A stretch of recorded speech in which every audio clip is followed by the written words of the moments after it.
김지의 돌직구쇼에 오신 여러분 반갑습니다. 김지입니다. 저는 오늘도 이곳 광화문 청계광장에 나와 있습니다.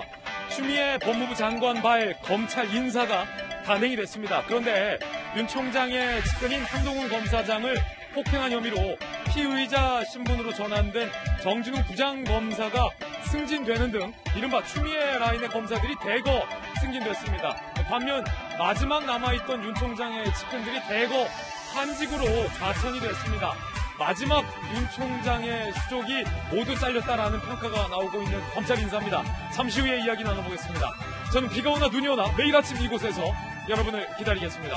김제 돌직구쇼 지금 라이브로 시작합니다. 잠깐만요.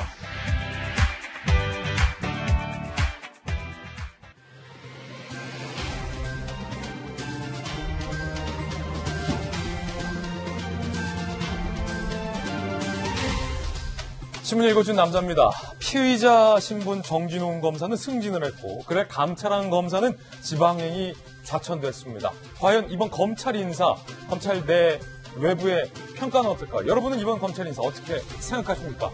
윤 총장은 더욱더 고립됐다는 평이 나오고 있습니다. 잠시 후 전해드립니다. 오늘 조간신문 함께 하시죠. 먼저 동아일보입니다. 문재인 대통령이 교계를 향하여 굉장히 강력한 발언을 했습니다. 방역을 방해한 일부 교회는 적반하장이다라고 얘기를 했습니다. 한교총 회장 바로 그 앞에서 대통령의 같은 발언을 들었는데 사랑제일교회에 대해서 사과를 하면서도 종교단체를 단순 사업장 취급해서는 안 된다라고 또 강경한 발언을 꺼내들었습니다. 문재인 대통령이 이 교계 지도자를 불러서 간담회를 했는데 서로가 면전에서 굉장히 강경한 발언을 그리고 날카로운 발언을 주고받았습니다. 잠시 후에 들어봅니다. 다음 신문입니다. 이번엔 조선일보입니다.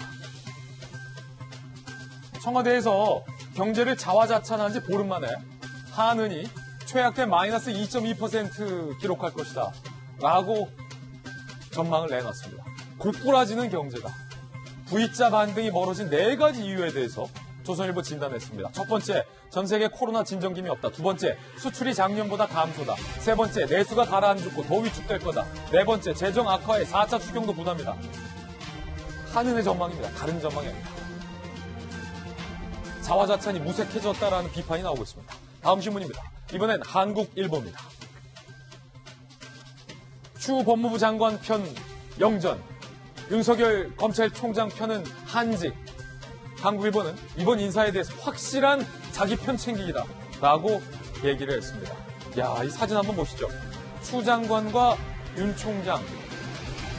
추 장관 편은 영전을 했고 윤 총장 편은 한직으로 좌천이 됐다. 이성윤, 심재철 측근들도 함께 올라갔다. 줄 세우기 인사 비난이 불가피하다 라는 평가가 나오고 있습니다. 잠시 후에 자세히 짚어봅니다. 다음 신문입니다. 이번엔 경향신문입니다. 민주당 지도부가 일단은 전원 음성 판정이 나왔습니다. 국회 폐쇄는 내일까지 연장됩니다. 잠복기 우려에 31일 최종 검사, 8.29 전대 등은 차질이 불가피해졌습니다. 잠시 후에 새로운 코로나 속보도 전해드립니다. 지금까지 신문 읽어주는 남자였습니다. 네, 오늘 아침 저와 함께 등판한 등판선수 소개해드리겠습니다. 자, 오늘 가장 뜨거운 뉴스가 바로 이 검찰 인사입니다.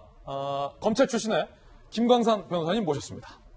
돌직구쇼의 좌장이자 서울시 부시장님을 역임한 김용주 전 의원님 모셨습니다. 다시 돌아온 돌직구쇼의 명품 시그니처 김병민 미래통합당 비대위원 모셨습니다. 전직 청와대 출입기자 출신의 베테랑 이재명 부장 나왔습니다. 모두들 어서 오세요. 네, 오늘의 키워드도 3가지 준비했습니다. 하나씩 전해드립니다. 먼저 첫 번째 키워드는 인사. 인사가 만사인데 거듭되는 인사 잡음이 일고 있습니다. 이번 인사는 과연 어떤 성격일지 잠시 후 짚어봅니다. 두 번째 키워드는 시무 7조. 세간을 가장 뜨겁게 달구고 있는 게 청와대 청원에 올라온 한 30대 남성의 시무 7조라는 글입니다. 상소문의 성격을 띤 이 7조.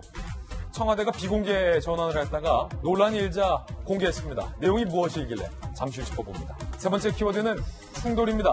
충돌. 문재인 대통령과 교계가 충돌했습니다. 직접 들어보시죠. 김지의 돌직구쇼. 오늘의 톱 뉴스로 문을 열겠습니다.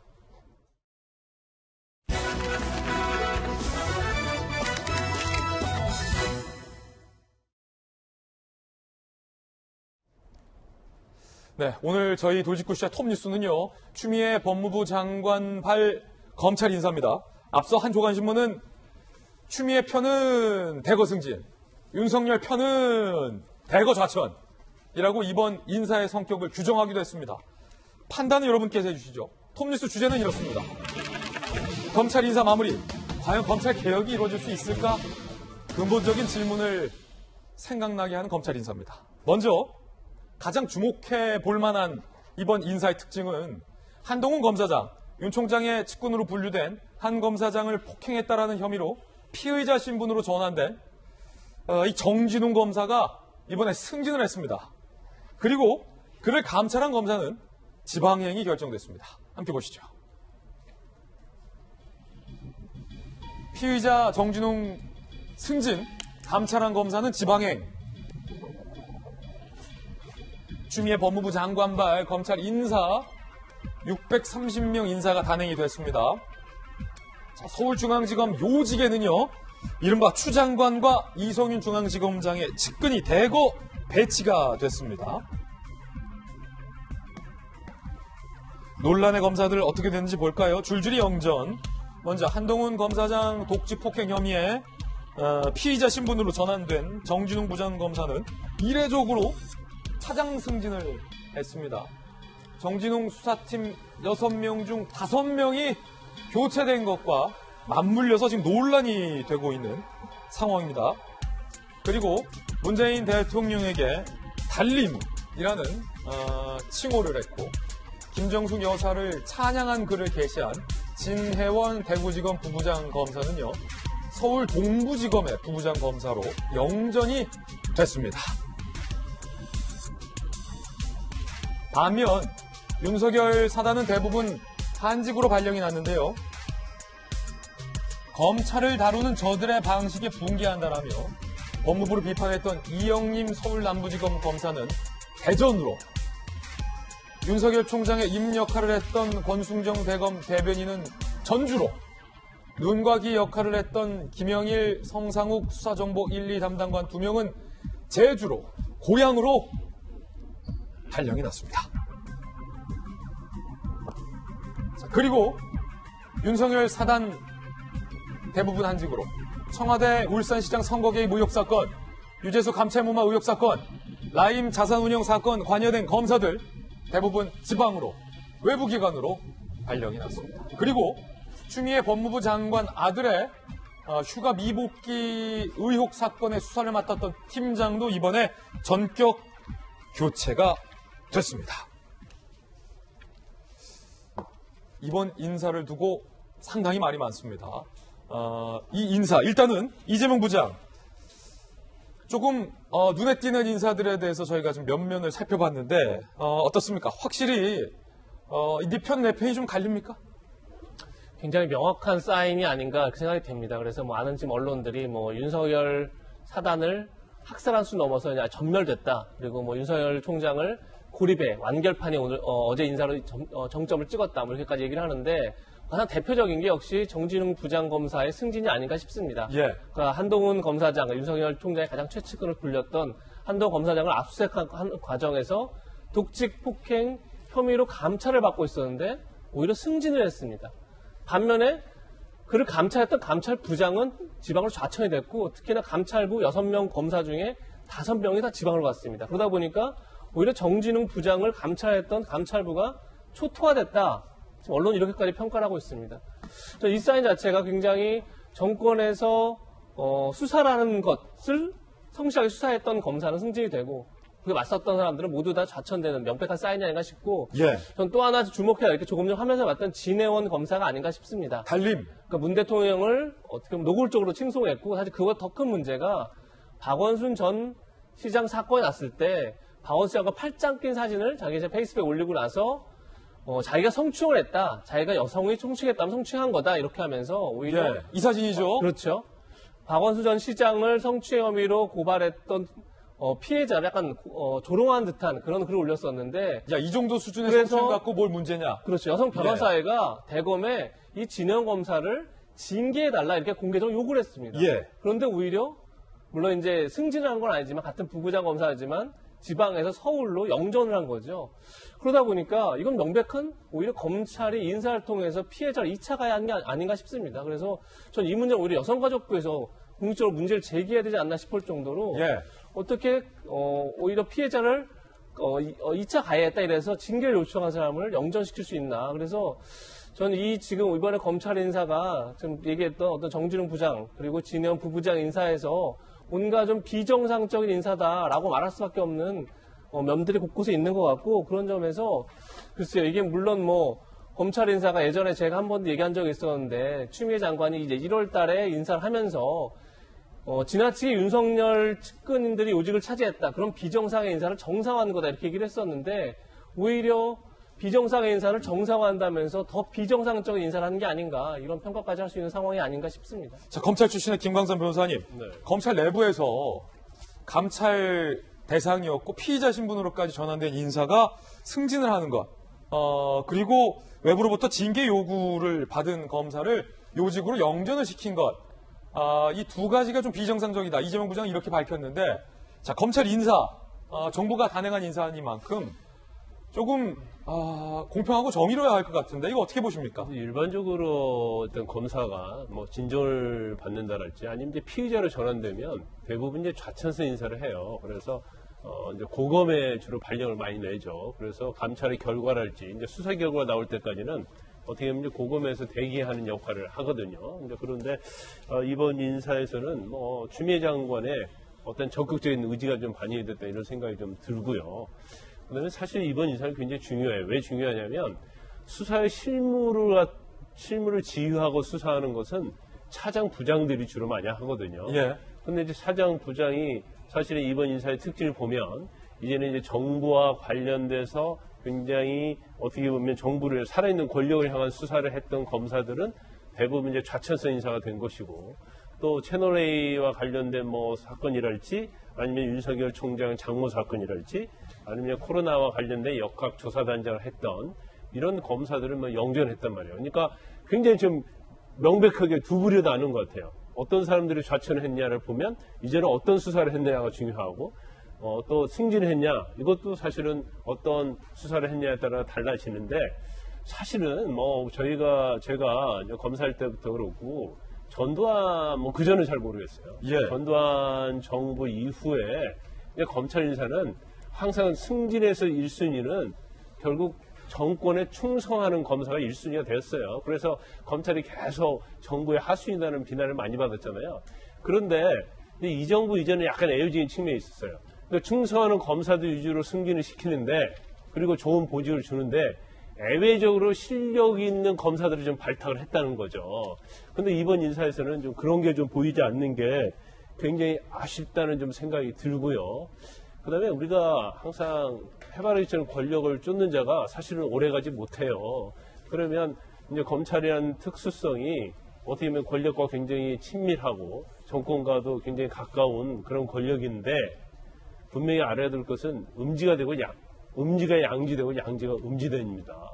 우리가 검찰 인사 때 굉장히 검사들이 승진이나 전보 인사에 일희일비하는 경향이 있어요. 예. 그리고 지방으로 가면 막 굉장히 불만을 토로하고 검사 그만두고 싶다고 했다가 자기가 원하는 곳 가면은 얼굴에 화색이 밝아지면서 마치 그 자리가 영원한 것처럼 생각하는 사람이 있어요. 근데 사실 뭐 저희 동기들도 뭐 검사장 하는 친구, 고검장 하는 친구가 있는데 동체 같은 데 나오면 목에 굉장히 힘을 주죠. 근데 제가 하는 얘기가 있어요.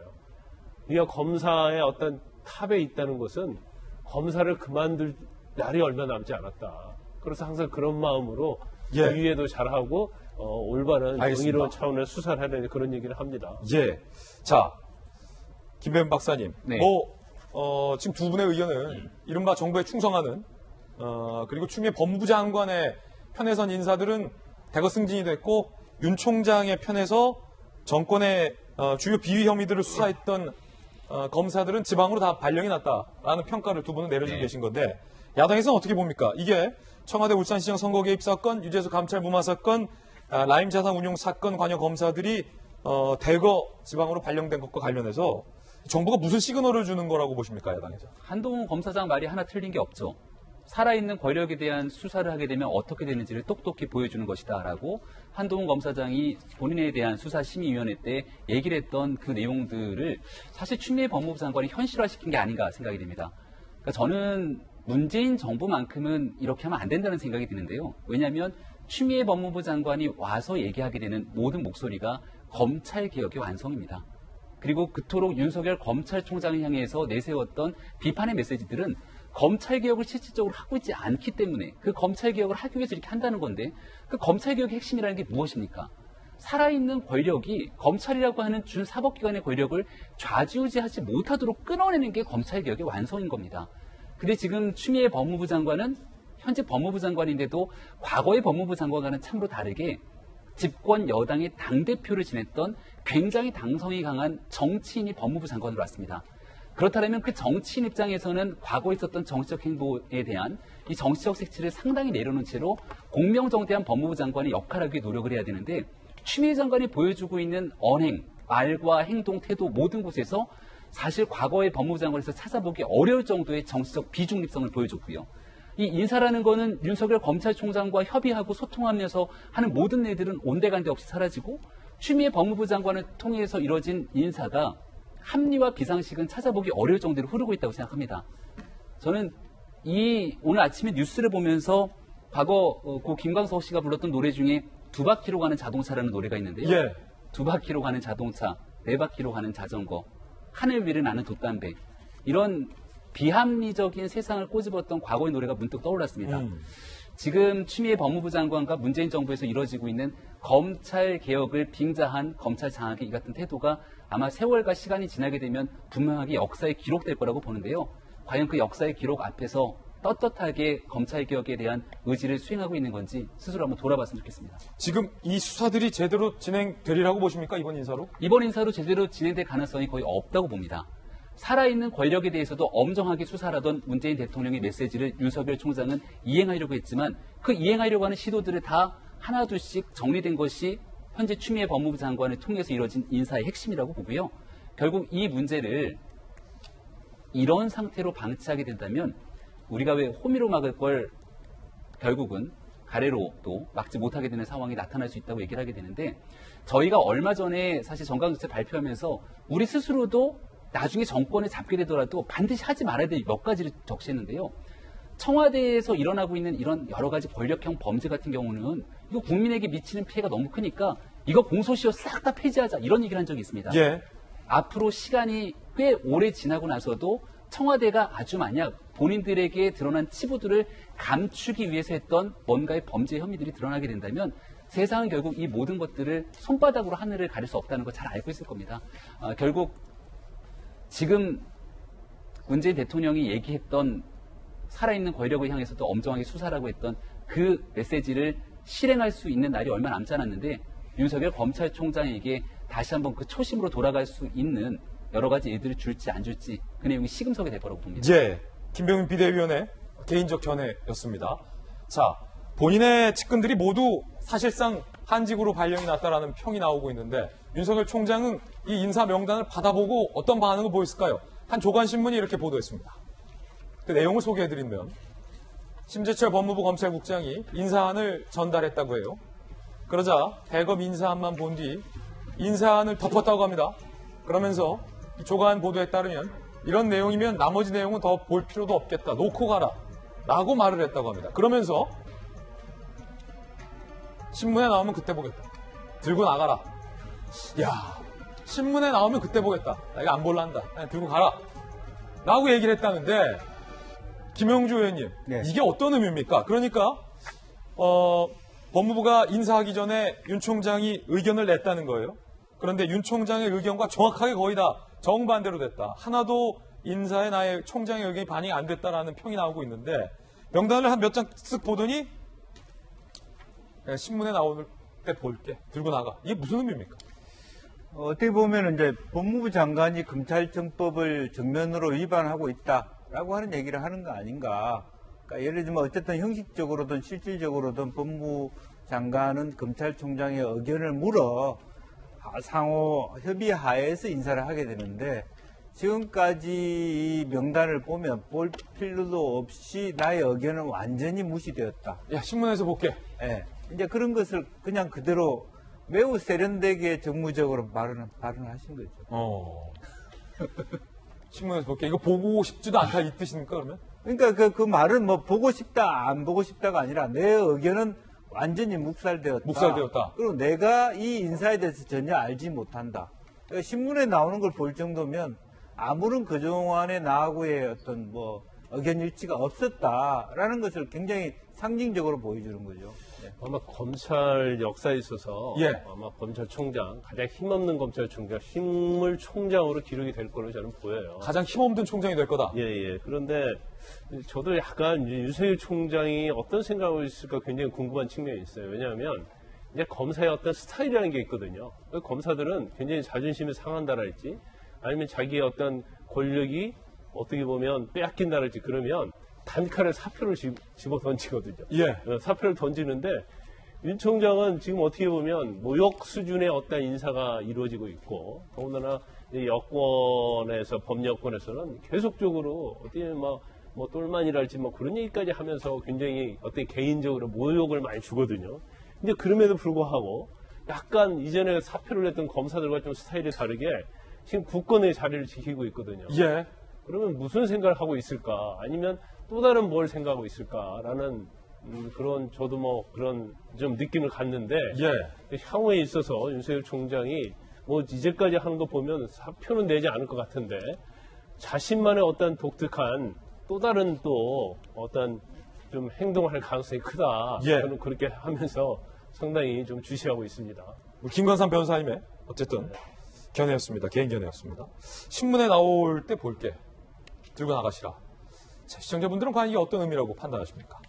자, 그런가 하면 조국 전 법무부 장관과 관련된 뉴스도 나왔습니다. 함께 보시죠.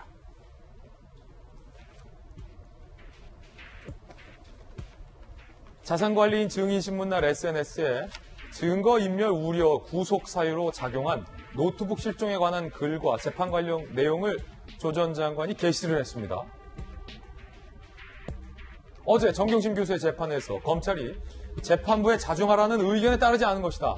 여론을 오도하기 위해 의도적 계획적으로 진행되는 것은 아닌지 의구심이 든다.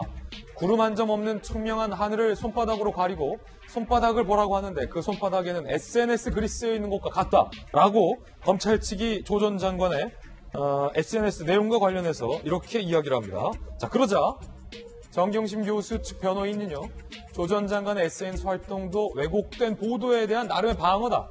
법정에서 이루어진 증인신문 자료를 배우자와 공유하는 건 아니다. 라고 항변을 했습니다.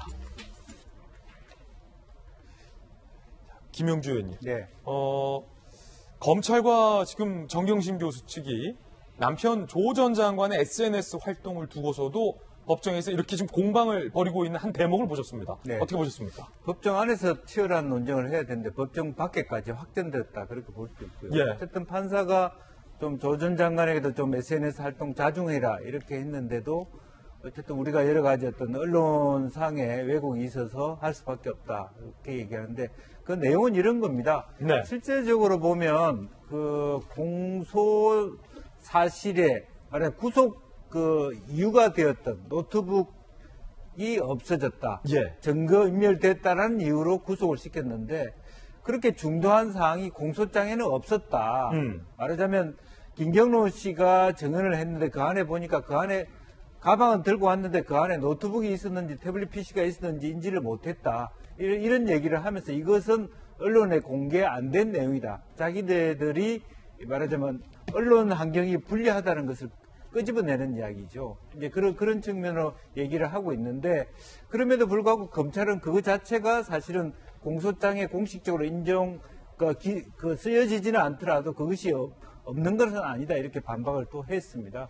그래서 검찰도 그렇고 언론도 그렇고 조금 더 이렇게 내부적으로 치열한 법정 안에서 싸움이 더 많이 가열돼야 되지. 검찰이 SNS에 대하여 조국 장관이 비판하는 것도 적절하지 않고 조 전 장관이 검찰에 대하여 SNS를 활동 통해서 비판하는 것도 썩 바람직하다고 볼 수는 없는 상황이 된 것 같습니다. 그렇군요. 이재명 기자.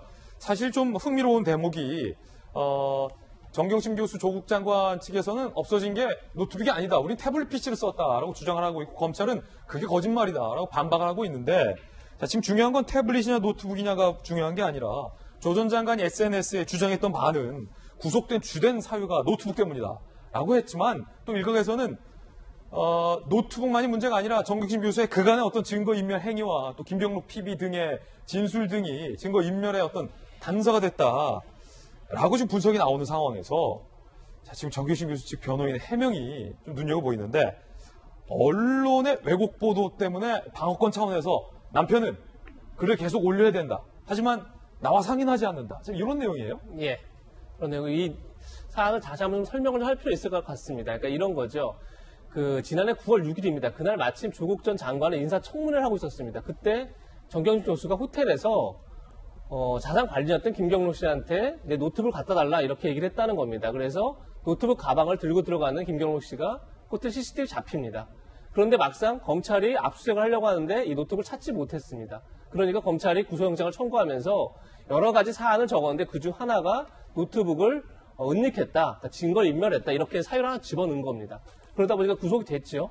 그런데 이제 나중에 근데 사실 검찰에서 정경심 교수도 노트북이 있었다고 얘기를 했습니다. 그리고 김현옥 씨도 정경심 교수가 무릎에 노트북을 올려놓고 노트북을 사용하는 걸 봤다 이렇게 또 진술을 했습니다. 그런 것들이 이제 참고됐던 건데 갑자기 정경심 교수가 최근 재판에서 입장을 바꿉니다. 노트북은 원래 없었고 자기가 사용한 건 태블릿 PC다 이렇게 얘기를 바꿉니다. 그러고 나니까 조국 교수가 전 장관이 이제 페이스북에 어떤 글을 올리냐면 애초에 있지도 않은 노트북을 가지고 인신 구속을 위해서 활용했다 이렇게 주장을 한 겁니다. 거기에 대해서 지금 검찰은 사실관계를 호도하고 있다 이렇게 얘기를 하는 거죠. 근데 두 가지 사안이 있습니다. 첫 번째는 김진 앵커 얘기한 것처럼 구속 사유 중에 그게 가장 결정적이었던 게 아니었던 거죠. 여러 가지 네. 사유 중에 하나였던 건데 마치 그것 때문에 그것을 구속용으로 사용한 것처럼 얘기한 것도 약간 제가 볼 때 조국 전 장관이 너무 과장되게 하는 것 같고 또 하나 이겁니다. 정경심 교수의 노트북이 사라진 게 영장에, 그러니까 구속영장에 포함되어 있지도, 공소장에 포함되어 있지도 않다고 하는데 실질적으로 형사사법 체제에서 증거를 본인이 인멸하는 것은 죄가 되지 않습니다. 그러니까 그래서 김경록 씨는 오히려 그러니까 정경심 교수가 김경록 씨를 통해서 은닉했던 것만, 그러니까 증거를 인멸하도록 교사했던 것만 혐의가 들어간 거죠. 그런 점에서 그걸 조국 장관이 절대 모르지 않겠죠. 형사법을 전공했던 교수이기 때문에. 그런데 공소장이 없는 건 어떻게 보면 너무 당연한 건데 본인이 인멸한 건 이제 죄가 되지 않기 때문에 그것까지 언급한 게 글쎄요, 물론 언론의 왜곡 보도의 방어권 차원에서 본인은 주장한다 얘기할 수 있지만 약간 법리적으로 맞지 않는 주장도 있어서 글쎄요, 그러다 보니까 재판부도 자중하라 이렇게 얘기한 게 아닌가 싶습니다. 예. 자, 그런가 하면 지난번 조 전 장관 청문회 당시에 박지원 당시 의원이 한 장의 사진을 공개했습니다. 조 전 장관의 딸 조민 씨가 받았다는 동양대 표창장의 사진이었습니다.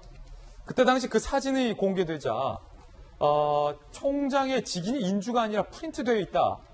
이거 위조된 거 아니냐라는 논란이 불거졌던 그 사진인데 자, 이거 누가 박지원 의원에게 유출한 거냐라는 논란이 그때 당시에도 일고 있었죠.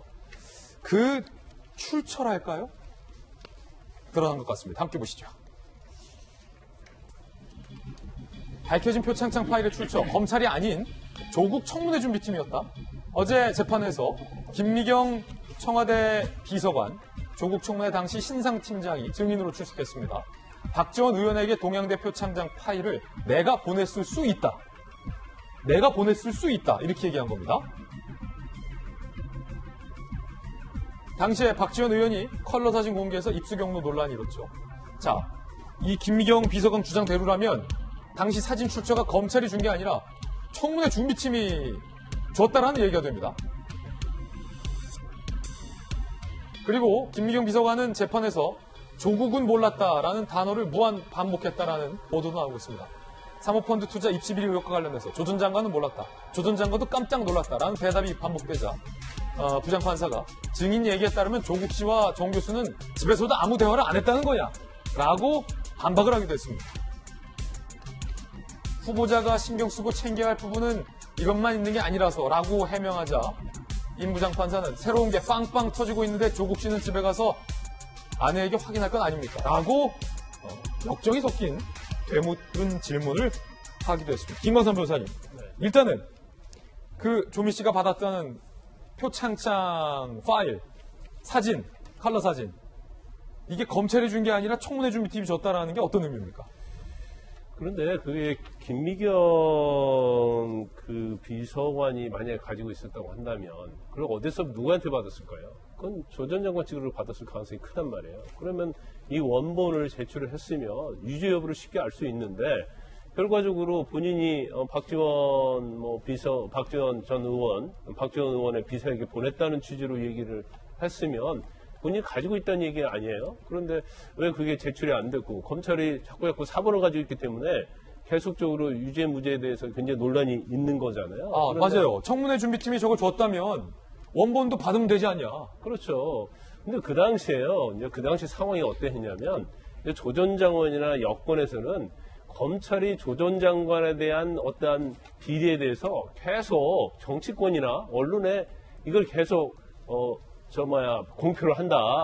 그래서 이제 그 부분에 대해 굉장히 많은 비판을 했었거든요. 근데 갑자기 청문회에서 박지원 의원이 그걸 들고 나온 거예요. 그래서 마치 그 당시에 저도 청문회를 봤었는데 이 원본이 마치 검찰에서 피의사실 공표를 한 것처럼 그런 뉘앙스를 풍겨서 결과적으로 이제 나중에는 검찰로 받은 게 아니다고 얘기는 했지만 이거 여권의 엑스맨이 아니냐 그런 논란까지 있었거든요. 그런데 지금 조 장관이 계속 몰랐다고 계속 주장하는데 그걸 또 법정에서 반복했다고 하면 결국 어떤 조 장관을 위해서 증언으로 나오지 않았느냐. 그럼 사실 이 원본 파일을 모르겠어요. 이제 그 언론에는 그럼 지금 원본 파일을 가지고 있느냐, 가지고 있지 않느냐, 어디에 있느냐, 그거에 대해서는 언론에서 보도를 안 해서 모르는데 이 원본 파일만 정말로 입수가 돼서 조 전 장관이 냈다고 한다면, 만약 조 전 장관이 억울하다고 한다면 이 부분은 기소가 안 됐겠죠. 근데 결과적으로 내지 않았고 검찰에서는 이제 전반적인 여러 가지 상황을 보면 사본을 가지고도 충분히 유죄한 걸로 볼 수 있다고 해서 이제 기소가 된 거잖아요. 근데 저는 이제 이런 생각이 들어요. 조 전 장관이 너무 이렇게 재판이 길어지다 보니까 좀 굉장히 피로감이 좀 있다. 그래서 어떻게 형식이든지 재판부에서는 아무튼 재판을 빨리빨리 진행해서 결과를 좀 신속하게 내야지 어떤 국민적 논란도 좀 가라앉을 수 있지 않나 싶습니다. 확실히 의문이네요. 청문회 준비팀. 그러니까 청와대가 그 사진을 박지원 의원에게 줬다면 그 사진을 어디서 받았겠느냐라는 의문. 사진을 준 쪽이 조 전 장관 측이라면 원본을 왜 검찰에 제출하지 않느냐라는 의문은 여전히 좀 남아있는 것 같습니다. 김병민 박사님. 네. 그런가 하면 김미경 비서관이 여러 가지 의혹에 대해서 조 전 장관은 몰랐다. 바빴다. 신경 쓸 거 많았다. 깜짝 놀랐다. 라고 하니까 부장판사가 좀 뭐라고 한 게 좀 주목되네요. 매일같이 빵빵 터진다고 얘기했죠. 말 그대로 지난해 8월 달부터 계속 새로운 내용이 빵빵 터졌습니다. 웅동학원 문제부터 동생에 관련된 문제, 사모펀드로 시작하다가 9월 달에 가서는 표창장 문제가 드러나기 시작했고 또 당시 동아일보를 비롯한 여러 매체에서 이 조국 전 장관 딸에 관련된 입시 문제들이 나오기 시작했기 때문에 여기에 대해서 조국 전 장관이 하나하나 꼼꼼히 챙기지 못했다라는 것은 나중에 가서 나는 몰랐다고 얘기했는데 과연 그거를 얼만큼 신빙성 있게 받아들일 수 있겠는가라는 물음이 제기가 되고요. 저는 저 표창장을 박지원 지금 이제 국정원장이 됐잖아요. 예. 당시 무소속 의원이었고 근데 이런 방식으로 당시에는 여당이 아닌 야권에 소속돼 있었는데 정치 활동을 볼 때마다 어찌 보면은 여권에게 도움이 될 법한 내용들을 조금씩 나왔던 측면들이 있고 그리고 그 뒤에 인사 결과로 국정원장까지 가게 되는 계기를 보면서 여러 가지 생각을 하게 되는데요. 저게 만약에 김미경 비서관이 내가 줬는지 안 줬는지는 모르겠다고 하지만 김미경 비서관을 통해서 박지원 의원에게 들어가게 됐다면 사실 김미경 의원이나 조국 전 장관을 비롯한 누군가가 건네줬다는 얘기 아니겠습니까? 근데 문제는 청문회 당시를 복귀해보면요. 조국 전 장관의 청문회 때 가장 핵심 쟁점은 바로 저 표창장이었습니다. 예. 그래서 당시 의원들이 계속 표창장 진본을 갖고 오세요라고 얘기했는데 찾아보겠습니다라고 조국 전 장관이 얘기했지만 끝끝내 제출하지 않았습니다.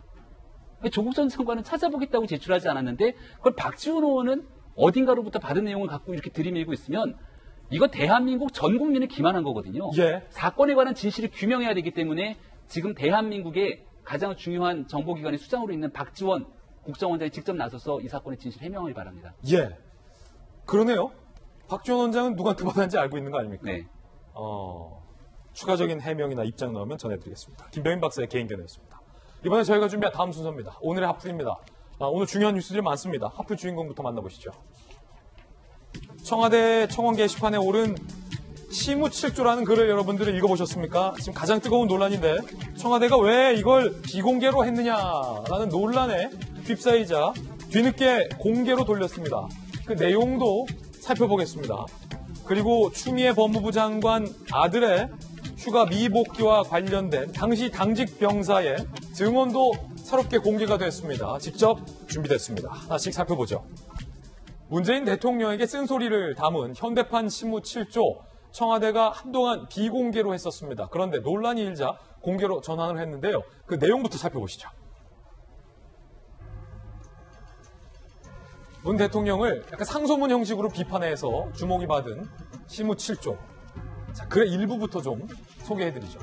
어느 대신은 집값이 11억이 오른 것도 허다하거늘 현 시세 11%가 올랐다는 미땡 소리를 짓거리고 있으며 어느 대신은 수도 한양이 천박하니 세종으로 천도를 해야 한다는 해괴한 말로 백성들의 기세에 찬물을 끼얹고 본직이 법무부 장관인지 국토부 장관인지 아직도 감을 못 잡은 어느 대신은 전월세 시세를 자신이 정하겠다며 여기저기 널뛰기를 하고 칼춤을 추어 미천한 백성들의 애간장을 태우고 있사온데 자, 시무 7조를 제시합니다. 1조 세금을 감하시옵소서. 2조 감성보다 이성을 중시 여겨라. 3조 명분보다 실리를 중히 여겨 외교에 임하라. 4조 인간의 욕구를 인정하라. 5조 신하를 가르쓰라. 6조 헌법의 가치를 지켜라. 7조 스스로 먼저 일신하라. 라는 쓴소리를 담은 현대판 시무 7조입니다. 자, 일단 공개 비공개 논란을 떠나서 김영주 의원님, 이 시무 7조 읽어보셨죠? 네네. 어떻게 읽어보셨습니까? 사실은 시무라고 하는 것은 이 시대에 우선적으로 둬야 될 가치, 우선순위를 얘기하는데 정말 뭐 업무 전반, 외교, 부동산, 뭐 또 인사정책 모든 부분에 있어서 이렇게 뭐 상당히 한 번쯤 살펴야 될 그런 부분이고, 우리가 말하자면 실리 외교 또 인사를 정말 잘하시기를 바란다. 대통령이 먼저 솔선수범하라. 예. 그다음에 명분보다 실리를 추진하라. 이성적인 정책을 펴라. 이제 그런 부분인 것 같습니다. 특히나 이제 세금을 인하하라라고 하는 것이 이제 30대 후반에 이분이 스스로 인천 지역에 산다고 했고, 과거에 노무현 대통령을 지지했던 사람이고, 아, 그래요? 예, 진보도 보수도 아니다. 이렇게. 노 전 대통령 지지자였는데 이런 글을 올렸다. 그래서 본인이 이제 진인이라고 그랬거든요.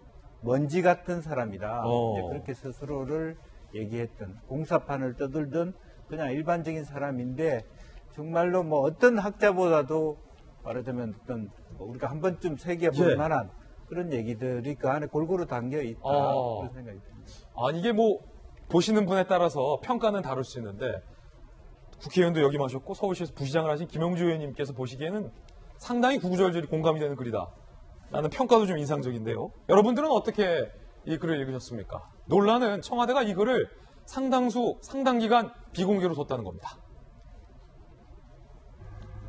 문재인 대통령을 신랄하게 비판한 이 글, 상소문이 등장했고 100명 이상의 사전 동의도 받았습니다. 그럼 통상 2, 3일 내로 공개 여부가 결정돼야 하는데 청와대는 해당 글을 지난 12일에 올랐는데 26일까지 무려 14일간 공개를 하지 않은 겁니다. 2주 동안 공개 여부를 결정하지 않은 거예요.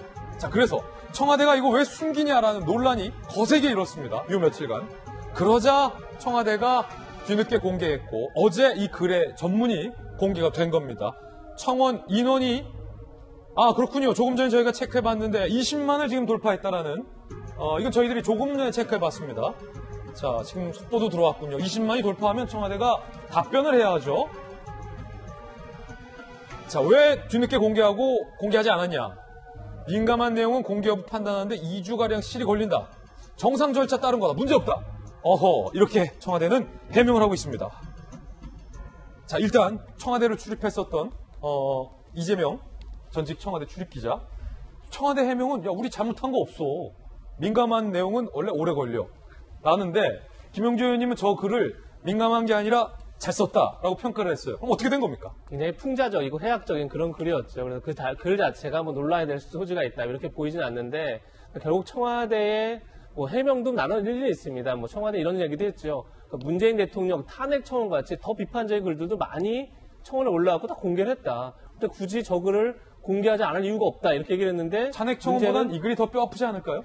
글쎄 국민들 입장에서 더 많이 공감할 수 있는 여지가 있을 수 있겠죠. 근데 이제 이 문제는 그거죠. 그러니까 지난해 3월에 청와대가 국민청원 게시판 운영 방침을 바꿉니다. 그러니까 예전에는 누구나 글을 올리면 그냥 다 공개가 됐었는데 예. 지금은 그러니까 지난해 3월부터는 글을 올리고 나면 사전 동의 100명 이상을 받아야 됩니다. 그러고 나면 심사를 합니다. 청와대 내부적으로. 그러니까 욕설이라든지 혹은 뭐 특정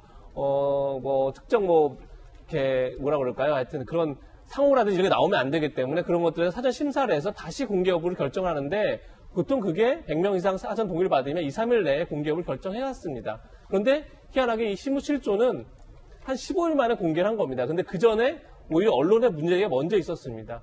한 만 몇천 명 정도가 사전 동의를 했었는데 왜 이거를 빨리 공개하지 않느냐라는 언론의 문제가 있으니까 그 다음에 청와대가 공개를 했죠. 그러다 보니까 이제 이 논란이 커진 건데 뭐 청와대도 뭐 굳이 그걸 일부러 그러니까 공개하지 않을 이유가 없었다 이렇게 해명을 하지만 사실 어떻게 보면 뭐 김진애 앵커도 그런 얘기를 했지만 지금 상당히 굉장히 풍자적이고 회학적이어서 어떻게 보면 지금 상황들을 뭐 아까도 김영주 전 의원님이 말씀하셨지만 뭐 외교적 문제 그다음에 뭐 부동산 정책 관련된 문제, 인사 문제, 굉장히 다방면의 문제를 아주 날카롭게 잘 지적을 해서 뭐 그런 점에서 청와대가 약간 부담을 느낀 게 아닌가 이런 생각이 들 수 있는 그런 대목이 있지 않나 싶습니다. 요거는 저는 이 대한민국의 표현의 자유와도 연관이 된 문제라고 생각하기 때문에 좀 더 철저하게 좀 따져보겠습니다. 김병 박사님. 네. 자, 청와대 해명대로 민감한 글은 오래 걸린다라고 했다면, 자, 이 글이 어떤 부분이 민감해서 이렇게 검토가 오래 걸릴 대목이 있는 거죠? 전 다 읽어봤는데, 네. 뭐 제 의견은 말하지 않겠습니다만, 김병 박사님은 어떻습니까?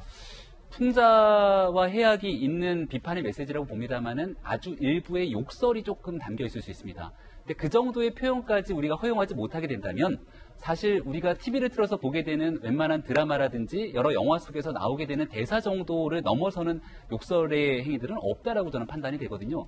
그럼 그 정도의 표현의 자유가 허용되지 않는다면 청와대에 있는 핵심 관계자들은 앞으로 그 정도의 언어가 나오게 되는 그런 영화들은 일절 보지 마셔야 된다는 생각이 들기도 하고 공개를 했잖아요. 얼마 전에 더불어민주당에 있는 한 초선 의원이 영상으로 유튜브 촬영을 하는 과정에 야권이 지칭하는 듯한 소리 하면서 땡땡 소리라고 하는 표현을 쓰기도 하는 등 정말 사회적 물의를 일으키기도 했는데 이런 측면의 내용들이 아니라 정말 국민의 하나의 관점으로서 얘기를 끄집어냈던 측면에서 청와대가 이 내용을 일부 비공개 처리를 했던 부분들은 오히려 관심을 훨씬 더 증폭시키게 만드는 계기를 청와대가 빌미를 주지 않았을까 하는 생각이 듭니다. 예. 그렇게 검토가 오래 걸릴 사안이 아니라고 사안이 아니었다라는 아니라고 문제일세요? 보고요. 저는 이 청원 글을 보면서 실제 청원자가 결국은 언론사가 발빠르게 취재를 해서 누군지 알아냈어요. 예. 알아내고 인터뷰를 해서 그 내용들이 오늘 보도가 됐는데 꼭 쓰고 싶었던 얘기가 있었다라고 하면서 한 문장을 덧붙이더라고요. 5천만의 백성은 곧 5천만의 세상과 같다라는 글을 꼭 쓰고 싶었다는 얘기를 하게 됩니다. 그러니까 결국은 이 정부를 향해서 하고 있는 5천만의 국민에 대해서 모든 국민들을 같이 함께 살 수 있는 세상을 좀 만들어야 되는데 너무나 우리 편, 네 편을 갈라갖고 세상을 바라보게 되는 정부 정책에 대해서 비판적인 목소리를 내고 싶었던 것 같고요. 저는 청와대가 이 청원에 굉장히 부담스러운 이유 딱 한 가지가 있다고 봅니다. 어떤 거요? 왜냐면 이게 20만이 넘게 되면 핵심 있는 당국자가 나와서 여기에 대한 대답을 해야 되잖아요. 예. 근데 여기에 있는 청원의 내용은 사실 답변할 수 있는 사람 딱 한 사람밖에 없습니다. 문재인 대통령 말고는 답을 할 수가 없는 내용이 청원이거든요. 그럼 과연 대통령이 나와서 이 문제에 대한 정말 뼈아픈 지적에 대해서 답을 할 것인지에 대한 여부를 청와대는 좀 검토를 해야 될 텐데 지금 20만이 넘었으니까 20만이 어저께 10만에서 하루도 안 돼서 10만이 더 늘어난 셈이니까 굉장히 많은 국민들의 동의가 있을 거라고 봅니다. 예. 저는 한 번 정도는 이게 단순하게 정부와 정권을 공격하기 위해서 쓴 글이 아니라 한때는 노무현 전 대통령을 좋아했고 얼마 전에 부동산 카페 가보면 3호 어묵이라는 필명으로 활동하는 이 필진이 국민들로부터 또 많은 응원을 받기도 했는데 마찬가지로 문재인 대통령을 처음에 지지했다는 30대 후반의 평범한 가정주부 여성이 쓴 글이 환호를 받고 있기도 합니다. 대한민국에 있는 상당히 많은 젊은 사람들 그리고 평범한 국민의 한 사람이 이런 목소리들을 내고 있을 때 과연 정치권과 정부는 우리가 했던 모든 내용의 정책이 선이어서 잘못된 사람들은 적폐로 규정하고 갔던 과거의 일들 그대로 진행할 것인지 아니면 이런 목소리에 대해서 귀 기울이고 우리가 새겨들어야 될 점은 무엇인지에 대해서 답을 줄 것인지 상당히 청와대 결정이 주목됩니다. 예. 자, 이 내용은, 이 의견은 야당의 지도부인 김병민 비대위원의 의견이고요. 자, 이 논란에 대한 청와대의 입장도 제가 소개를 해드리겠습니다. 자, 일부러 숨겼다는 건 일각의 추측일 뿐이다. 특정인을 비난하고 모욕하는 내용이 담긴 글은 국민청원 운영위원회에 회부하게 돼 있는데 그 회의가 2주 만에 열려서 절차대로 결정된 것이다 라고 청와대는 재차 해명을 했다라는 것 말씀드립니다. 앞서 여러분이 소개를 해줬는데 이 글을 쓴 글쓴이의 정체가 나왔습니다. 신문 7조 청원인은 노무현 전 대통령을 지지했던 30대 가장이다. 평범한 가장이다. 필명이 진인 조은산, 인천에 거주, 30대 남성, 두 아이의 아빠, 글과 관련된 일하지 않은 박봉 월급쟁이다. 먼지 같은 사람이라 한 이유는 공사판을 전전하던 시절 현장의 먼지 처지와 제가 닮았기 때문이다 라고 이야기를 했습니다. 과거에 노무현 전 대통령을 응원했지만 현재는 진보도 보수도 아니다. 얕은 지식으로 현 시대 문제점을 느껴 그 부분을 얘기했습니다. 국민들의 동의받아 기쁘지만 알려지는 게 두렵다. 소신 갖고 글쓰기 위해 소시민 자리를 계속 지키고 싶다 라고 말하기도 했습니다. 그런데 이분은 지난달 14일 화제가 됐었던 치킨계의 다주택자 땡땡 2마리 치킨을 규제해 주세요라는 글을 올린 글쓴이인 것도 다시 한번 확인이 되고 재조명이 되고 있는 상황입니다. 자, 이번에 두 번째 악플입니다. 추미애 법무장관 아들의 군 시절 휴가 미복귀 의혹과 관련돼서 왜 이렇게 수사가 이루어지지 않느냐라는 야당의 지적이 이어지고 있는 가운데 그때 당시 당직 병사가 영상으로 입장을 공개했는데요. 그 입장부터 직접 한번 들어보시죠. 당시 이제 그쪽 분대장 이제 군대 선임병장이었던 선임병장으로부터 이제 말 그대로 이제 사유가 없는 미복 기자가 이제 한 명 있다고 이제 보고를 받았습니다. 그러니까 지금 복귀해야 되는데 지금 복귀 안 하고 있는 거 아니냐? 그래서 뭐 안다 이러길래 뭐 너무 그냥 당연하게 그냥 안다 이러길래 지금 어디냐고 물어봤어요. 일단 저는. 그래서 10이라고 하길래 이제 되게 어이가 없어가지고 아니 10이 이제 서울에 있다 이렇게 말을 하길래 저 이제 그냥 지금 택시라도 타고 올 수 있으면 말하고 그래서 대의감을 들어보더니 우리는 보고에다가 미복귀 이렇게 하지 말고 그냥 내가 휴가 처리했으니까 그냥 휴가장을 가서 올리라고 여당 당대표니까 이제 지역대에 있는 대의는 그냥 이렇게 해가지고 할 수 있구나 휴가를 내가 알기로는 당대표가 직접 전화했다. 엄마가 당대표는 이제 휴가도 이제 미복귀 해도 이제 그냥 저래 되는구나 그렇게 말들이 있었죠. 자, 김관선 변호사님, 지금 이 의혹에 대해서 수사가 진행 중인 것으로 현재는 전해지고 있는데요. 수사가 잘 되고 있느냐라는 야당의 얼마 전 질의도 있었고 그런데 당시 당직병이었던 A씨가 전화를 했다는 거예요. 추 장관 아들에게. 휴가 일자를 보니까 휴가 대장을 보니까 벌써 복귀를 해 있어야 되는데 한참 전에 없어서 전화를 해봤다. 그래서 전화를 어디냐? 집이다. 택시 타고 좀 와라. 예. 했는데 어디선가 누군가 나타나서 휴가가 연장됐다. 근데 전화를 한 시점, 그 시점 자체가 이미 탈영이 된 시점이다라는 게 지금 당직병사의 증언이에요. 지금 서울 이제 동부지검에서 수사를 하고 있는데 수사가 굉장히 굉장히 장기 수사가 되고 있어요. 그래서 사실 이제 추미애 장관의 아들과 관련된 거기 때문에 너무나 검찰이 눈치를 보는 게 아니냐 이제 그런 또 야당의 좀 비판이 있죠. 그런데 지금 이 당직사병이 어떻게 보면 그 사건에 있어서는 가장 핵심적인 증인이라고 볼 수 있는 거거든요. 근데 본인이 6월 23일 날 미복귀한 사병이 있어서 체크를 해보니까 23일 날 복귀하도록 돼 있었다는 거 아니에요? 그걸 전화를 했다는 거잖아요. 어디냐? 집이다.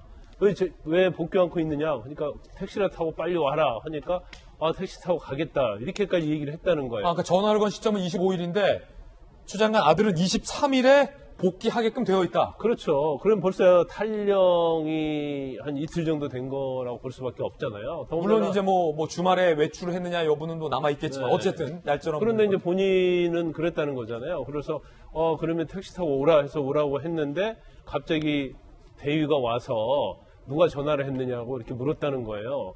그래서 내가 했다 보니까 이제 본인 입장은 내가 뭐 보고를 상부에다 안 해서 나를 잡으러 왔나 이런 생각을 했었는데 오히려 그 대가 휴가 내는 걸로 처리했으니까 이것을 휴가자로 올려라, 보고는 하지 말고, 이런 얘기를 했다는 거거든요. 그러면 사실 이 당직사병이 어떻게 보면 이 증언 자체는 결정적으로 추미애 장관 아들에게 불리한 증언이에요.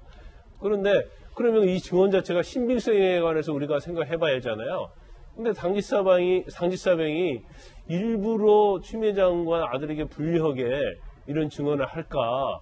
이제 거기에 대해서 우리가 뭐 이렇게 저희가 볼 때는 의구심을 가질 일은 아닌 것 같아요. 그리고 검찰에서 이 당직사병까지 조사를 했는지 안 했는지 모르겠지만 제가 볼 때는 조사를 안 할 수는 없을 거예요. 조사를 했다고 한다면 바로 추미애 장관 아들을 불러서 조사를 하는 게 어떤 수사 절차상 맞는 건데 아직까지 조사를 안 한 걸로 언론에 나와 있기 때문에 그렇다면 왜 이렇게 검찰의 수사가 지연이 되는 거냐? 이것은 결국 장관의 눈치 보기가 아니냐? 이런 뭐 야당의 일리 있는 이의 제기가 될 수 있다고 봅니다. 예, 자, 김영주 의원님, 이거 뭐 어떻게 봐야 됩니까? 저도 정말로 성실하게 군 복무 생활 잘했거든요. 2년 2개월간 현역으로서. 제 군 시절을 생각해 본다면 휴가를 복귀를 해야 되는데 30분이라도 저는 휴가 복귀 시각보다 늦어질까봐 굉장히 서둘러서 늘 복귀 때마다 마음을 졸였던 생각이 나요. 1분이라도 더 사회에 있고 싶은 게 뭐 똑같은 다 우리 장병들의 마음 아니겠습니까?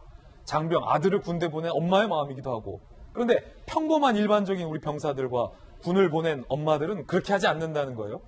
늦으면 안 되니까. 그런데 날짜가 벌써 미복귀된 게 이틀이 지나 있었다라는 이 당직병의 증언. 이게 일반적이고 상식적인 선에서 잘 이해가 되지 않는데 뭐 우리가 모르는 뭔가 다른 그런 게 있는 겁니까? 그러니까 뭐 어떻게 보면 이제 아들 입장에서도 뭔가 믿는 구석이 있으니까 그렇게 자기 당사자가 어떻게 잘못하면 사실은 감방에 가는 일이잖아요. 탈령을 한 거고.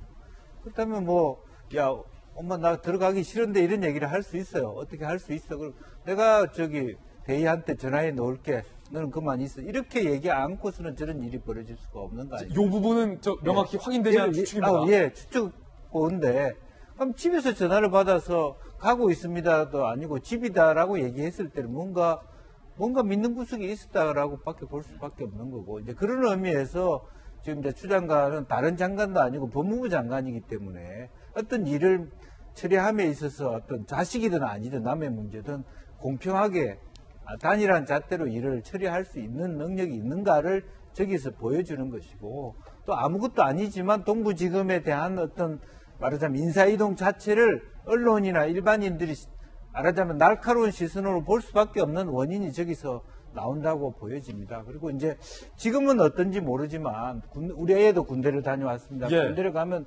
그야말로 너가 아버지 뭐 하시노를 써내잖아요. 예. 나는 그것도 좀 고칠 필요가 있겠다는 생각이 듭니다. 자, 김영주 의원님의 어떤 그 발언에 대해서 추 장관은 전혀 사실이 아니다. 우리 아들은 성실히 복무를 했다라고 주장을 하고 있습니다. 이 문제가 국회에서 여러 번 논란이 된 바 있습니다. 들어보시죠. 아들 수사 끝나고 관련이 있는 거 아닙니까? 차관으로 발령난 게? 예? 소설을 쓰십니다. 소설을 쓰십니다. 군대 미복귀가 문제된 시점은 2017년 6월 25일이에요. 공가를 봐도 그렇고 청원휴가를 봐도 그렇고 그 사이에 병가를 낸 기록이 전혀 없습니다. 그렇다면 장관님이 청문회 때 위증을 한 겁니까? 아니면 병무청이나 국방부가 자료를 은폐한 것입니까? 검찰이 지금 당장 수사를 하세요. 수사를 하십시오. 검찰에서 하십시오. 법무부 장관은 수사를 하는 수사 사람이 지휘를 아니죠. 구체적 수사 지휘 지금 총장에서 하고 계시지 않습니까? 그것도 마찬가지로 지휘권 발동을 하세요. 수사를 하면 다 밝혀질 일이에요. 네, 이번엔 저희가 준비한 다음 주제입니다. 바로 이겁니다. 정부가 사회적 거리두기 2단계를 1차 더하기로 결정을 했습니다. 어제 400명 넘게 확진자가 나오면서 정부가 3단계 거리두기로 올려야 되는 것 아니냐라는 전문가들의 의견이 있었는데 정부는 현 시점에서 3단계로 격상하지 않기로 조금 전에 결정을 한 겁니다. 일단은 뉴스 속보, 조금 전에 들어온 코로나19 신규 확진자와 관련된 속보부터 전해드리겠습니다. 자, 정부가 2단계 거리두기 일주 연장했다라는 결정을 했고요. 음식점, 카페 등 운영시간 제한을 검토 중이다라는 얘기도 지금 들어와 있습니다. 3단계 격상은 마지막 카드다. 확진자 수도 좀 전해드리겠습니다. 371명. 어제 400명이 넘었는데 지금 여전히 400명에 가까운 확진자 수이기 때문에 많다라고 볼 수 있고 국내 발생 359명, 해외 유입은 12명입니다. 서울 146명, 경기 113, 인천 27, 여전히 수도권 중심이고요. 그리고 정부가 파업 중인 의료진들을 현재 법적 조치를 했다라는 뉴스 속보도 현재 들어와 있습니다. 업무 개시 명령을 불이행한 전공의 등 10명을 정부가 엄포했던 대로 고발 조치에 들어갔다라는 것도 속보가 들어와 있는데요. 의협 측에서는 이렇게 정부가 강경한 조치를 했을 때는 더 강경한 파업으로 대응하겠다라고 밝힌 바 있어서 정부와 의료진 간의 이 불협화음과 강대강 충돌은 노골화될 것으로 전망이 되고 있습니다. 우려가 되고 있습니다. 자, 꺾이지 않는 확산세, 최다 확진 양상이 계속 오늘도 이어지고 있는 건데 이게 좀 걱정스럽습니다. 자, 어제 441, 오늘 371 여전합니다. 그런데 정부는 거리두기 2단계 조치를 일주일 연장키로 지금 결정을 해서 논란이 되고 있습니다. 부산 일가족 4명이 확진됐고 부산에서 서울발 확진자는 12명을 기록하고 있어요. 광주광역시 같은 경우는 중앙정부와 별개로 사실상 광주는 3단계 조치를 스스로 했습니다. 신규 확진자가 54명 발생을 했고 9월 10일까지 3단계 모든 종교시설, 실내체육, 고위험 다중이용시설 모두 다 운행금지, 집합금지 명령을 광주는 내렸습니다. 3단계 사실상 조치에 들어갔습니다. 김정인 교수님, 고려대 약학대학교에 김정인 교수님 모셨습니다. 김 교수님, 자, 지금 어제 400명, 오늘 300명이 넘고 400명에 가까운 수치인데 정부가 조금 전에 파업에 들어간 의료진을 정말로 법적 조치에 들어가면서 고발을 하면서 2단계 거리두기를 연장하겠다. 3단계 격상을 안 했습니다. 자, 어떻게 보십니까? 지금 가장 문제가 되고 있는 부분이 이제 서울을 비롯한 수도권이고 이제 전국적인 확산이 진행되고 있는 상황이거든요. 특히 서울 같은 지역에서 깜깜이 환자 비율이 최근에 30%를 훨씬 훌쩍 넘었어요. 그러니까 이 얘기는 지금 2단계 조치를 한 2주 가까이 지금 시행을 해오고 있는데 오히려 안정화되는 게 아니라 더 확산이 되는 조짐이 있고요. 전국적인 확산까지 진행이 되고 있거든요. 그렇다면 일주일을 더 2단계로 연장을 하면 지금보다 깜깜이 환자 비율은 훨씬 더 많을 거고요. 그리고 이러한 상황은 점점 계속 진행이 될 거다 이렇게 보고 있습니다. 그래서 제가 보기에는 지금도 3단계 조치를 이미 시행을 했어야 되는데 다소 늦은 감이 있거든요. 그러니까 빨리 3단계 조치를 시행을 해야지만 지금 상황을 좀 안정화시킬 수 있을 거다. 그리고 오히려 수도권 이외에도 비수도권 지자체에서의 어떤 확산을 지금 막을 수 있는 절호의 찬스가 아닐까 이런 생각을 가지고 있습니다. 예, 전문가로서 김 교수님은 지금 2단계, 3단계를 올리지 않은 것에 대해서 좀 아쉬움을 표현하셨습니다. 정세균 총리는 조금 전에 3단계 격상은 마지막 카드다라고 얘기를 하고 있는 그런 상황인데 여전히 좀 논란이 될 것으로 보입니다. 그런데 어제 문재인 대통령이 교계 지도자들과의 만남을 가졌습니다. 그런데 그 앞에서 굉장히 강경한 발언을 했고 교계 지도자도 강경한 발언으로 맞섰습니다. 들어보시죠.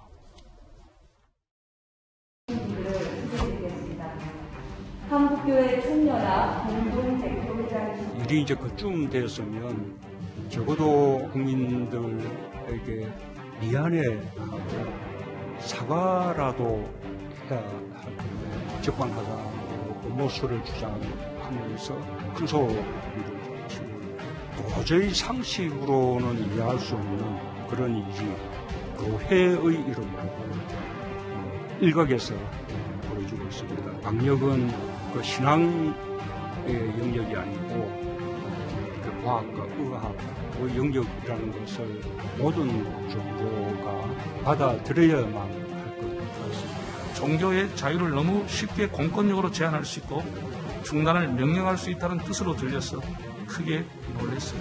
전국 관계자들께서 교회와 사찰, 성당 같은 종교단체를 영업장이나 사업장 취급을 하지 않았으면 좋겠습니다. 김변 박사님, 네. 굉장히 지금 민감하고 좀 보는 저희들도 좀 긴장이 되는 날선 발언들이 오고 갔습니다.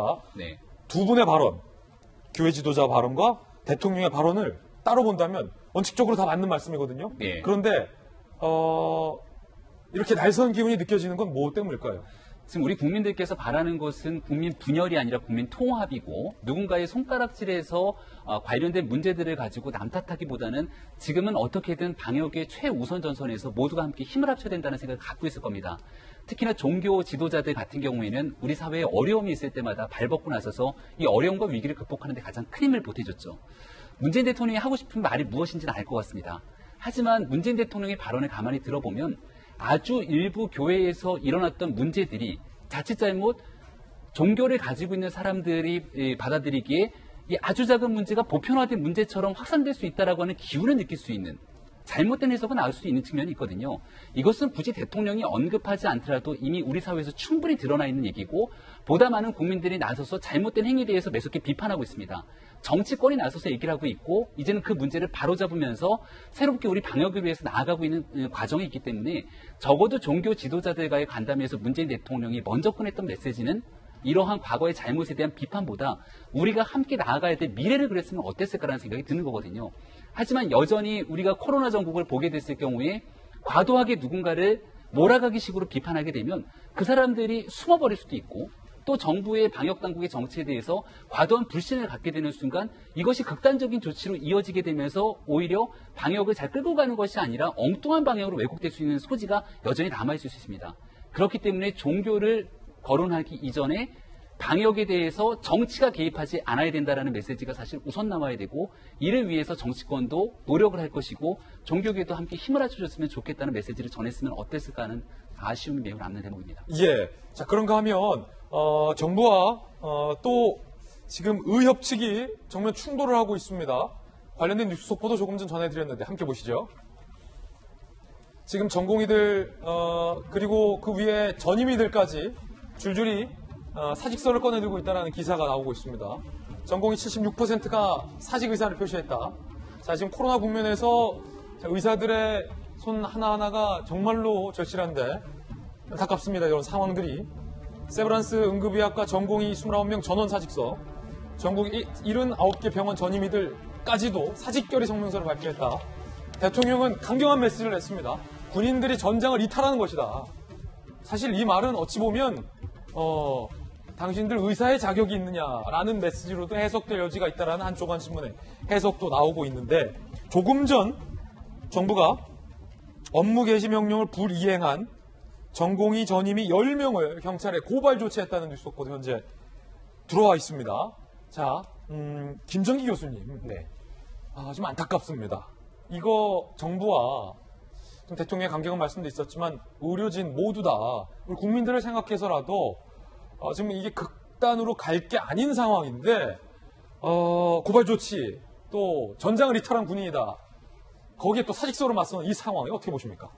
그래서 지금 계속 병상 문제가 나오고 있거든요. 그래서 병상이 부족하다라는 얘기가 나오면서 이제 추가 병상 확보를 하고 있는데 거기에 더불어서 또 나오는 얘기가 추가 병상은 확보는 했는데 의료진이 부족하다 이런 얘기를 하고 있거든요. 그러니까 지금 상황은 의료진의 한 사람 한 사람의 손이 다 필요하고 절실한 상황인데 지금 이 상황, 하필이면 지금 코로나19가 재확산되는 이 상황에서 왜 이런 일들이 있는지가 조금 안타깝습니다. 그래서 일단 제가 개인적인 견해로는 어차피 키는 정부가 가지고 있거든요. 그러니까 정부가 굳이 지금 공공의대 문제를 왜 이 시점에 꺼내서 이 상황을 만드는지, 그러니까 지금 상황이 안 좋으면 그러면 우리가 나중에 이 논의는 추후 같이 논의를 쭉 해서 진행을 하자라고 한 발 물러서면 간단하게 끝날 수 있는 문제를 계속 서로 맞서면서 계속 상황을 더 악화시키고 있는 상황이거든요. 더군다나 지금 확진자가 계속 나오고 있는 상황이고 오늘 300명대, 350명 지역사회 이렇게 나왔는데 이 숫자는 어제 태풍이 오면서 일부 선별진료소들이 문을 닫는 상황이 있었기 때문에 그래요? 오히려 그런 상황이 아니었으면 다시 400명대였을 수도 있다라고 저는 보고 있습니다. 예. 그러니까 굉장히 급박한 상황에서 하필 이 상황에 의료진과 정부가 힘겨루기를 하고 있는지 좀 굉장히 안타까운 상황입니다. 그렇군요. 김영주 의원님. 네. 고발 조치를 하겠다라고 말을 하는 것과 실제 고발을 하는 것은 이걸 정책이라고 표현하긴 그렇지만 주는 메시지가 상대방이 주는 메시지가 다를 텐데 네. 지금 김정인 교수님께서는 왜 이 민감한 시점에 정부가 그 공공의대 굉장히 논쟁적인 이슈를 굳이 꺼내 들었느냐라고 지금 지적을 했잖아요. 네. 물론 의료진에 대한 비판적인 목소리 상당히 높은데 이 고발을 함으로써 걱정되는 게 더 심각한 대치 혹은 더 심각한 일종의 분열이 시작되는 신호탄이 되지는 않을까. 예. 이런 우려의 목소리도 있습니다. 사실 이제 아까 대통령께서 종교 지도자, 기독교계 분들 만나는 것도 그렇고 사실 그것은 이제 아쉽게 생각하는 것은 그 모임은 한 올 3월 정도 했었어야 되지 않느냐. 그러니까 3월 정도 하면서 저런 톤이 아니라 방역은 과학이다 이런 얘기를 하는 것이 아니라 우리 정부가 모든 종교에 대해서 일정 정도의 제한을 가할 수밖에 없음을 말하자면 예의 있게 예의를 갖춰서 설명하는 그래서 교계나 어떤 쪽도 반발하기 어려운 그런 모양새를 이미 3, 4월 달에 갖춰놨어야 돼요. 근데 그동안에 공문을 툭툭 보내다가 반항이 되니까 이런 이 시점에서 하필 정가훈 목사의 국민의 지탄을 받는 이 시점에서 그야말로 종교계를 압박하는 모양새여서 나쁘다라고 하는 거고요. 의료계도 마찬가지입니다. 그동안에 솔직하게 의료계가 너무 사익 추구, 뭐 자기 인기 학과, 뭐 예를 들면 정말 어려운 일은 안 하려고 하고 이제 그런 부분도 있었습니다. 예. 제가 부시장 때도 뭐 저기 서울시립대나 서울대학의 응급의학과를 더 신설해야 되냐 이런 논의를 한 것도 사실이거든요. 보건소에 정말 말하자면 정말 그 어려운 지역에는 의사들이 없다 이런 문제의식이 있었기 때문에 이게 나왔는데 그럼에도 불구하고 의사 하나를 만드는데 14년이 걸립니다. 근데 14년이 걸리는 대계획을 이렇게 코로나가 2차 웨이브로 창궐하는 이 시점에 터뜨려야 되느냐 하는 부분 그것도 여론조언을 통해서 뭐 그것을 지지하는 사람은 얼마 안 지지하는 사람은 이렇게 해서 지지하는 사람이 조금 더 높으니까 밀고 가자 이렇게 생각하는 것은 안 된다. 이 정부가 여전히 의사들을 공공재로 생각한다. 또 군인으로 생각한다는 인식 자체를 바꾸지 않으면 이 협상들이 쉽지 않다. 그리고 이렇게 강공수를 한다라고 하는 것은 정말로 국민을 위한 정부 이게냐 어떤 이해 당사자들하고 갈등을 부각시키는 그런 요소가 있기 때문에 조금 더 서로 간에 쿨링 다운 할 필요가 있다 그런 생각이 들어요. 예. 그 가운데 의사 출신의 안철수 대표가 이렇게 비판을 했습니다. 공공의대 설립 정책 하필 왜 지금 집에 불이 났는데 가장이 물통 안에 기름병을 들고 나타난 꼴. 이 정권은 윽박질 정권인가 행정명령을 당장 거둬라 라고 비판을 했습니다. 이재명 기자, 걱정되는 게 이 교계 문제 그리고 의협 문제를 둘러싸고 마치 지난번 조국 장관 이슈 때처럼 정부를 지지하는 분들이 뭐 의협을 지지하는 분들을 정부를 지지하는 분들이 교회의 방금 성명을 지지하는 분들을 서로 뭔가 나눠서 대립을 하는 듯한 이 결과적으로 그렇게 돼서는 절대 안 될 텐데요. 그렇죠. 가장 우려되는 게 그 부분인 것 같고 뭐 문재인 대통령도 어제 개신교 인사 지도자를 만난 것도 사실 그런 것들을 불식하기 위해서인데 사실 거기 나온 발언들은 약간 논란 소지가 있었지 않나 싶습니다. 그러니까 이런 거죠.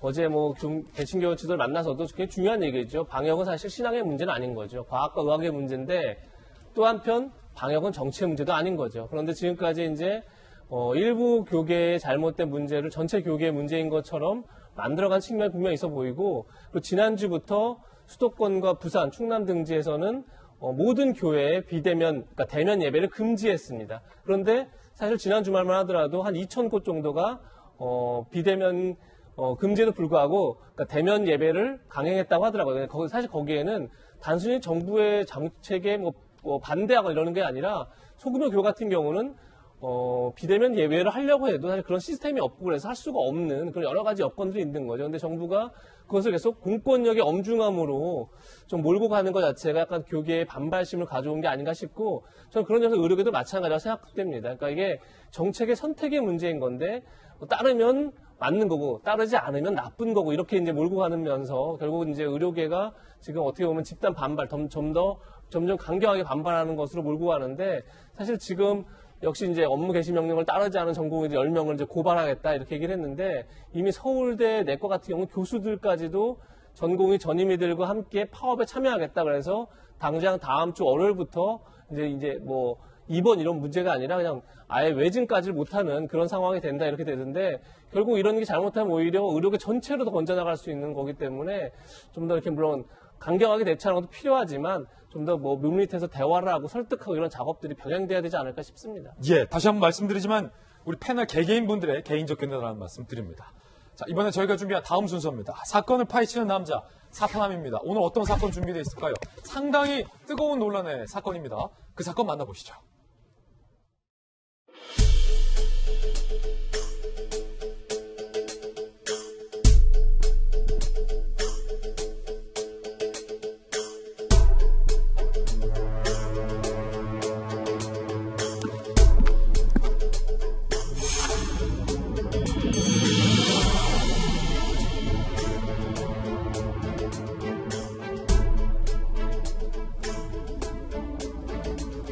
사건 파헤치는 남자 사탄함 김지입니다. 오늘 저와 함께 사건 파헤쳐 주실 분 모셨습니다. 대한민국 최고의 범죄 심리학 전문가 경기대 이수정 교수님 나오셨습니다. 어서 오세요. 네, 안녕하십니까. 네. 아이 키우는 아버지로서 성교육을 어떻게 해야 할까 아이가 크면 고민이 됩니다. 그런데 오늘은 가장 뜨거운 논란 중에 하나인데요. 여론을 뜨겁게 달구는 성교육과 관련된 사건입니다. 만나보시죠.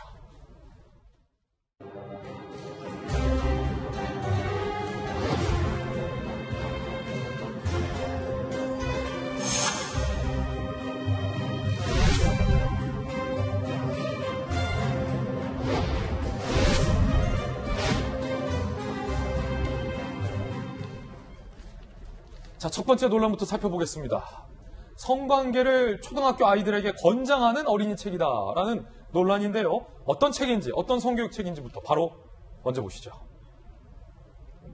자, 이렇게 적나라한 그림과 함께 두 사람은 무엇을 어디에 어떻게 하고 싶다, 재미있다 라는 적나라한 묘사가, 성관계에 대한 묘사가 그림과 함께 인쇄가 되어 있습니다. 그리고요, 자, 적나라한 성관계 장면을 그리고 행위에 대해서 몸을 어떻게 한다, 이 과정을 뭐라고 한다, 굉장히 신나고 멋진 일이다 라고 구체적으로 표현이 되어 있습니다.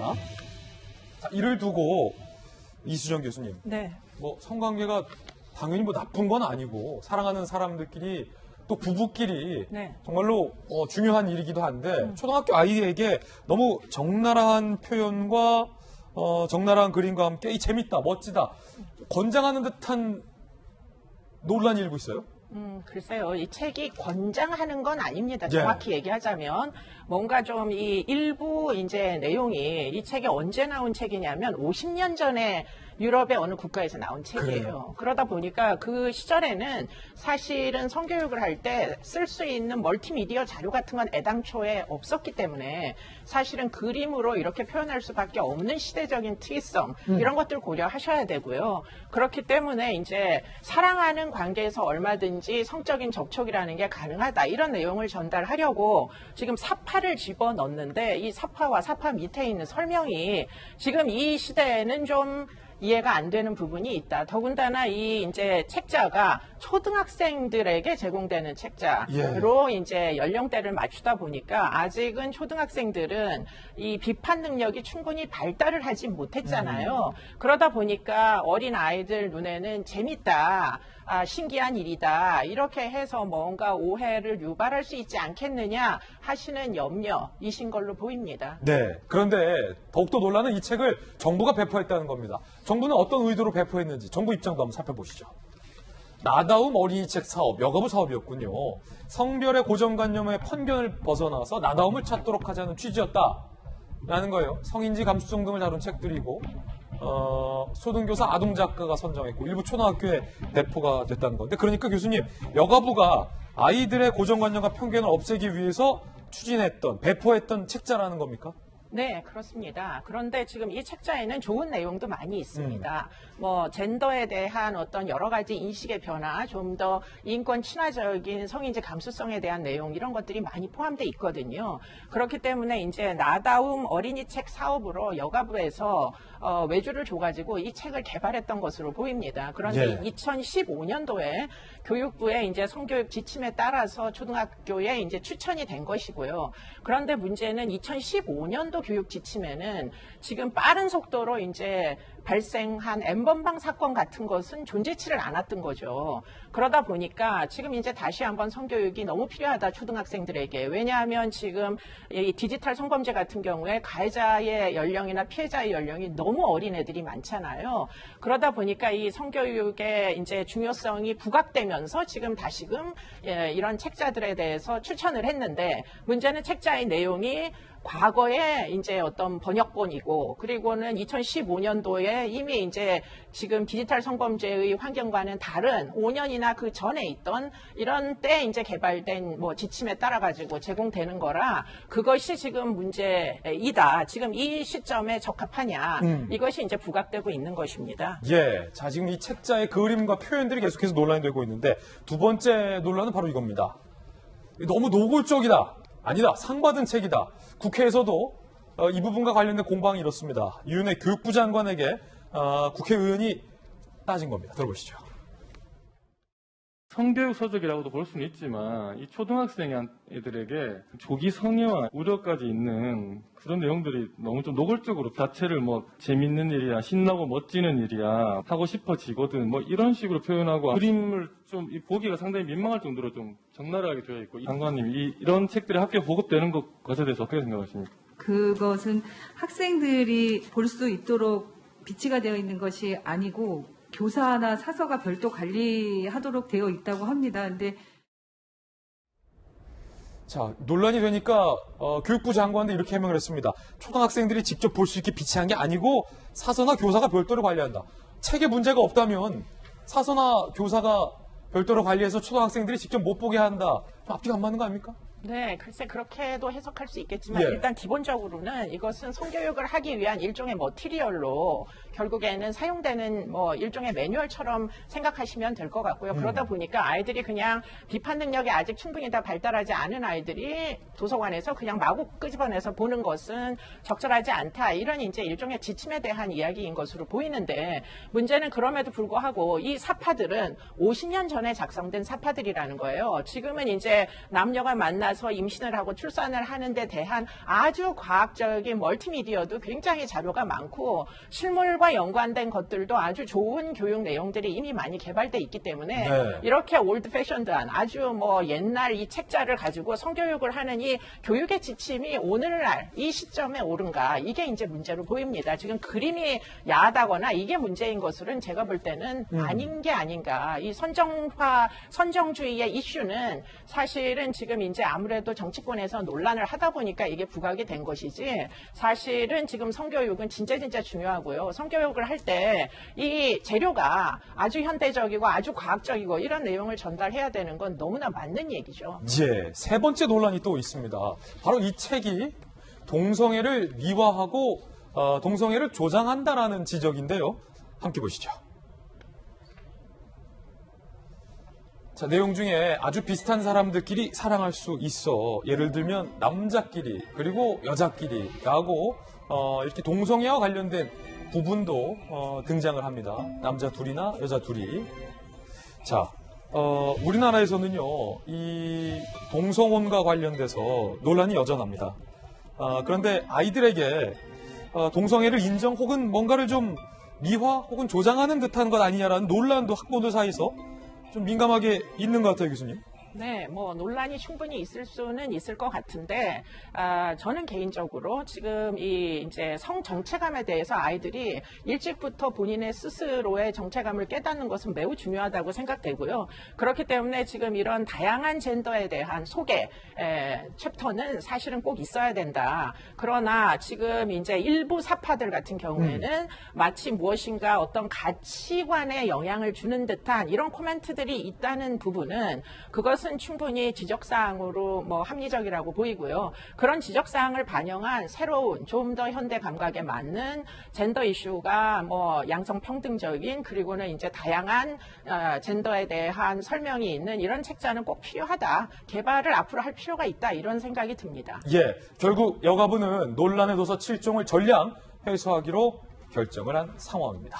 일부 학부모 단체에서는 포르노 같은 어린이 책이다라는 비난도 있었고요. 이에 대한 교직원 노동조합 측에서는 성별의 고정관념을 바꾸는 것이 중요하다. 그렇지만 여가부는 결과적으로 전량 회수하기로 결정을 했습니다.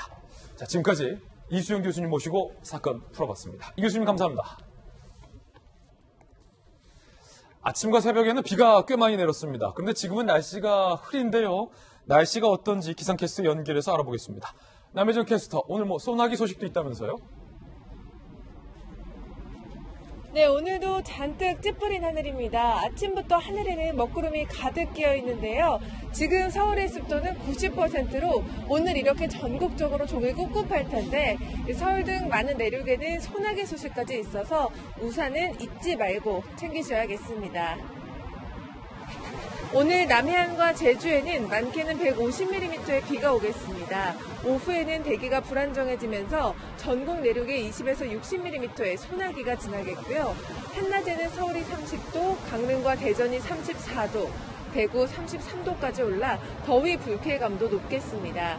주말에도 30도 안팎의 더위는 계속됩니다. 주말이 내일 오후부터 일요일 사이에는 서울 등 중부지방에 집중호우가 예보돼 있고요. 30에서 80mm로 양도 제법 많겠습니다. 현재 필리핀 동쪽 바다에는 열대저하부가 세력을 키우고 있는데요. 앞으로 태풍으로 발달할 가능성이 있습니다. 이 태풍으로 발달한다면 다음 주 중반 우리나라로 북상할 수 있어 앞으로 발표되는 기상정보 유의해 주시기 바랍니다. 습도 높은 더위는 다음 주 중반부터는 누그러든다고 하니까요. 조금만 더 견뎌주시기 바랍니다. 지금까지 채널A 뉴스 남혜정입니다. 네, 오늘 저희가 준비한 소식 모두 다 전해드렸습니다. 지금부터 시작되는 인터넷 라이브 방송 라밤 이사말루에서는요. 오늘의 주제 시무 7조 상소문이 신경 쓰였던 청와대라는 주제로 오늘은 김광산 변호사님과 또 이재명 정치부 선임 기자 두 분 모시고 이야기 나눠보겠습니다. 이사말루에도 많은 관심 부탁드립니다. 주말이 고비다. 정부가 밝히고 있습니다. 코로나 다시 확산되는 양상이 퍼지고 있는데 주말 동안 외출 자제하시고 사랑하는 가족분들과 안전하게 건강하게 집에서 보내시기를 권고드립니다. 건강 조심하시고요. 저희는 다음 주 월요일 아침에 인사드리겠습니다. 오늘 하루는 분명 어제보다 나을 겁니다. 좋은 주말 되십시오. 감사합니다.